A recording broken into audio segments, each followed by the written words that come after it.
My name is Bob. I'm a newbie who just started working this spring. My baby face is a concern. I get carded when buying alcohol, and at work, I'm treated like a mascot and still seen as a kid. I believe the only way to change the situation is to achieve results at work, so I've been working hard, staying late every day. This small company of about 10 employees was founded by the president, who worked tirelessly to build it up, mainly focusing on internet sales. That day, like usual, I worked until the last train and hurried to the station. The bustling downtown area gets brighter and more crowded as the night goes on. There are lots of men and women you wouldn't normally see.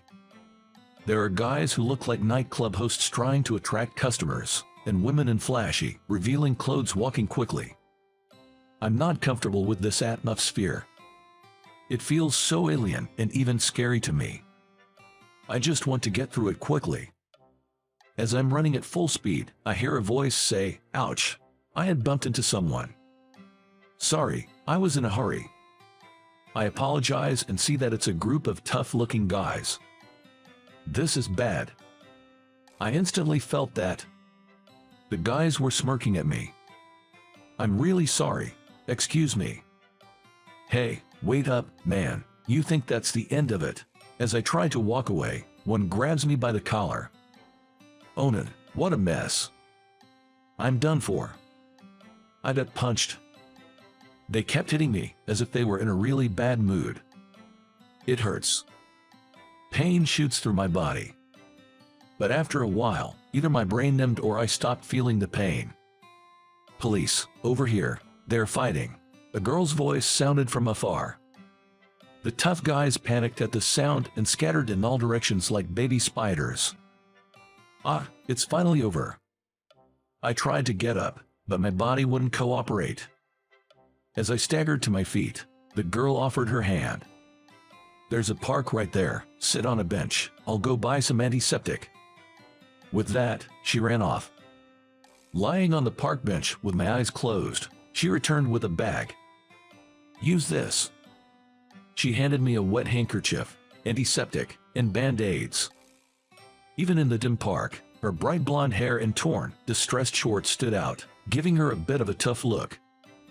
"I'm sorry for making you buy all this. I'll pay you." "No, it's fine for now. Take care of your wounds first." Okay." I wiped my bloodied mouth with the handkerchief. Lucky they ran off when I shouted police. I didn't actually call them though. If I did, they might have hit you more. She laughed. I usually ignore fights, but I couldn't stand seeing high school kids getting beaten. It's dangerous for you to walk around at this hour. I was surprised. "Wait, she thinks I'm underage." No, I'm not a kid. Just coming back from work." "Really? How old are you?" 22. "What? Older than me? Well, I helped for nothing." She burst out laughing. "Not at all. Thank you for helping me." "You're welcome." "What about you, walking alone at this time? You're not running away from home, right?" "No way, I'd never run away," she said, laughing. Lisa Brown was her name, a cheerful girl who laughs a lot. She looked a bit rough around the edges but was fun to be with. We ended up talking in the park for a long time and even exchanged contacts. I missed the last train and had to walk home, but talking to her eased the shock and pain of being beaten. Since the next day, my routine was the same, work and catching the late train home. But one thing had changed. I started exchanging texts with Lisa. "My dad, he's so arrogant and annoying. He might be important at work, but I can't respect him. He's never home." Lisa would sometimes complain like that. "Your dad's busy with work, huh?" "Yeah, he's a president." "Really?" I replied, then suddenly thought. Wait, the president of my company, his name is Brown too. Could it be? With that thought, I casually asked, "Your dad's company, what is it?"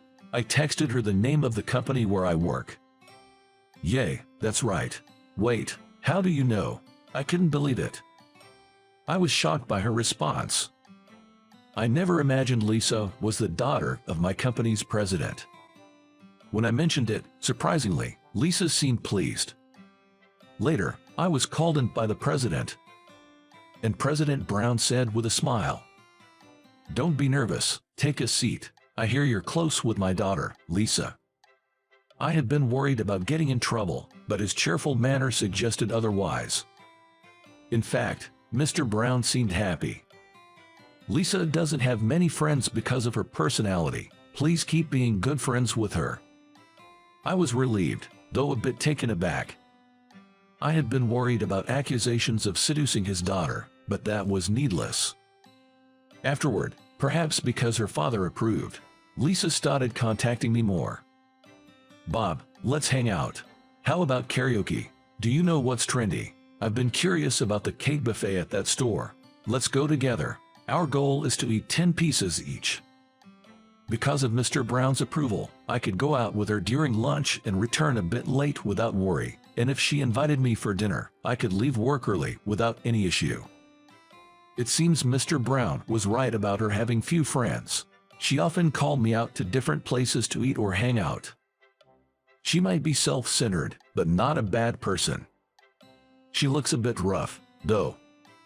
It was fun to hang out with her, but there were problems. She called me out so frequently. I could hardly work. Tasks I planned to complete with overtime just piled up. But since it was president approved, even my boss couldn't reprimand me. My boss and colleagues just made bitter faces, silently letting me go when she called. Honestly, it wasn't a happy situation. I couldn't work properly, and I was teased as the future president just for seeing the president's daughter. I didn't want the president's seat. I wanted to work hard and achieve results first. I disliked being talked about like that. "Bob, let's go to a movie. The one I wanted to see has started." Lisa invited me as usual. I usually accepted, but this time I declined. There was an important meeting the next day. "Sorry, but I need to prepare for tomorrow's meeting tonight." "Oh, I see. Okay. Let's hang out another time." Lisa backed off easily. I didn't need to accept reluctantly. Feeling relieved, I could finally focus on work. That's it. I can just sane it for a while. I declined her invitations the next day and the day after, citing work. When I started on the accumulated work, I was alarmed by how much there was. I need to hurry. Before I knew it, I had declined her invitations for a week straight. Then, the following week, Mr. Brown suddenly called me in. "Bob, it seems you're avoiding my daughter. Your attitude is too blatant. Quite a terrible thing to do." Well, it's fine. From tomorrow, you'll work in the warehouse, so you don't need to come to this main office." What? I was caught off guard by the sudden news. I remembered what the office lady had said before.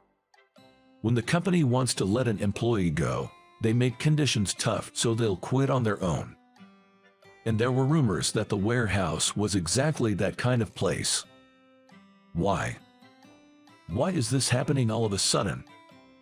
Come to think of it, I hadn't heard from Lisa since I started turning down her invitations. I didn't pay attention to it because I was busy with work, but if you don't want to hang out, I don't need it. Is that what you mean? Probably, she told her father to send me to the warehouse. When I realized that, anger welled up inside me. What a selfish way to behave. Mixing business with personal issues, no less. But then, I started to think that working in this warehouse might actually be better than those days when I couldn't focus on work because of Lisa. I decided to make the best of my new job. Maybe a few weeks passed. I was working comfortably. The shipping and management tasks in the warehouse, finding ways to improve and increase efficiency, I found a certain satisfaction in these. No matter the situation, changing my perspective helped me find motivation in my work. It's all about attitude. Then, one day, I received a text from Lisa for the first in a long time. She didn't contact me since I had declined her movie invitation, and I didn't contact her either. What could she possibly want now? Thinking this, I opened the text and was speechless. "Help me." That was all Lisa's text said. What does she mean? Thinking it was some kind of prank, I simply replied, "What's wrong?" But even after 1-2 hours, there was no reply from her. Maybe I'll try calling her during lunch break. Just as I was thinking this, Mr. Brown suddenly came into the office. "Bob, are you here?" "Mr. Brown, what's going on?" "Bob, help Lisa." Mr. Brown looked pale as he handed me his smartphone. There was an email on the screen with an attached image. "Lisa, she's been kidnapped." She looked like she was about to cry, but there seemed to be no injuries. The text read, "Will contact again." What's this about? Lisa apparently left home after a heated argument with her father, Mr. Brown. It seems the argument started over my being transferred to warehouse duties. The heated exchange led Lisa to storm out of the house. A few hours later, Mr. Brown received a text. "I've been told not to call the cops. It might be wrong to ask you, but please help Lisa. I'm begging you." Mr. Brown, with tears in his eyes, begged me. The text from Lisa read, "Help me. It wasn't a prank, then. Things have gotten serious." I rushed out of the office. I tried replying to Lisa. "I'm coming to help.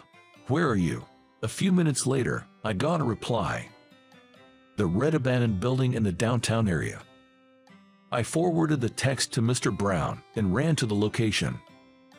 I recognized the place immediately. I always passed that building on my way to the main office. "Lisa." I burst through the door. Inside, several rough-looking men and Lisa, seated on a chair, were present. The men approached with angry faces. "What do you want? You looking for trouble, huh?" I had rushed in without any weapon.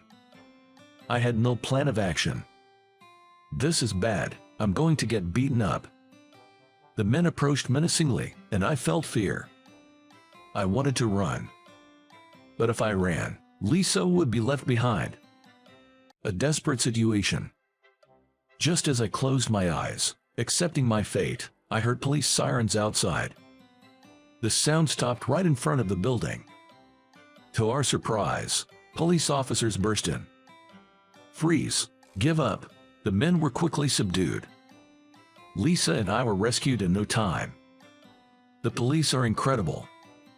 It was Mr. Brown who called the police. My forwarded text helped him inform the police of the exact location. Mr. Brown tearfully embraced Lisa. Then, he deeply apologized to me. The next day, it was revealed that the whole incident was a staged kidnapping by Lisa. What the heck? Lisa wanted to trouble Mr. Brown for sending me to the warehouse.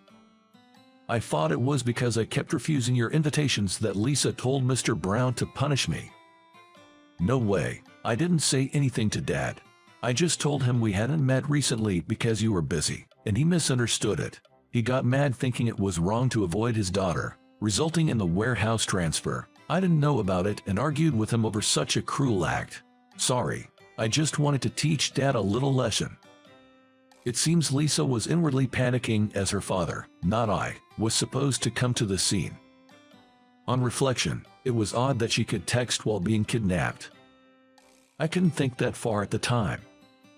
But well, since Dad begged you, Bob, with tears, I'll forgive him. Lisa casually brushed off the incident, but I couldn't help thinking it was a serious matter, relieved that it wasn't a real kidnapping. Lisa had to explain everything to the police and apparently got a good warning. Mr. Brown also offered a formal apology. He admitted to acting childishly out of love for his daughter and for his selfish misunderstanding, deeply apologized. He even suggested I return to my original department. But I declined. I was starting to find the warehouse work interesting and was happy about the transfer. Lisa apologized for repeatedly inviting me without considering my circumstances. It's okay to say no when you can't. I'd be happy if you'd hang out with me again, though, she said modestly. Of course, that was okay. I had fun when we hung out. Actually, Bob, I have something to discuss with you. What is it? Would you consider becoming the next president and, eventually, Lisa's husband? What? Hey, what are you saying? Lisa blushed and got angry at her father's sudden proposal. I smiled and said, I'll pass on becoming the next president. I'm not cut out for that, but I'd like to start as friends with Lisa, just as equals, not as the president's daughter or your employee. That would make me happy. Both Lisa and Mr. Brown laughed and said, we'd appreciate that. Thus, my eventful saga came to a close, marking the beginning of a new chapter. Tomorrow looks to be a busy day. Both my professional and personal life seem promising. Someday, I want to confidently see Mr. Brown. By then, I might even be regarded as more mature by those around me.